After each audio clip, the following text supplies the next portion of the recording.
அனைவருக்கும் வணக்கம். சிம்ம லக்னம் பொறுத்த வரைக்கும் 2ஆம் இடத்தில் புதன் மூலத்திரிகோணம், 10ஆம் இடத்தில் சந்திரன் மூலத்திரிகோணம். இந்த புதன் சந்திரன் இருவரும் பார்த்தீங்கன்னா இந்த ஜாதகர்னுடைய வாழ்க்கை நிலையில் அரசாங்க உத்தியோகத்தை முடிவு செய்பவர்கள். ஆச்சரியம் இல்லை. அப்போ புதன் சந்திரன் சேர்க்கை 2ஆம் இடத்தில் சந்திரன் அல்லது 10ஆம் இடத்தில் புதன் அமைய பெறுவது அவங்களுக்கு நல்ல அரசாங்க உத்தியோகத்தை நிலைநிறுத்தி தரும். சிம்ம லக்னத்தை பொறுத்த வரைக்கும் சந்திரன் எந்த பாவத்தோடாவது கேந்திரங்களில் கனெக்ட் ஆகிருந்தால் ரொம்ப நல்லது. 4, 7, 10 இருந்தால் சந்திரன் இருந்தால் ரொம்ப நல்லது. அவங்களுக்கு அரசாங்க பணி உறுதியாக கிடச்சிரும்னு சொல்லலாம்.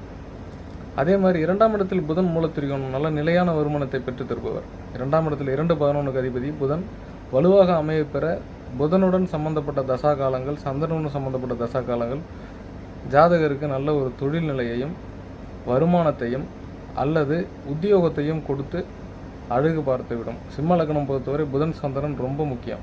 நன்றி.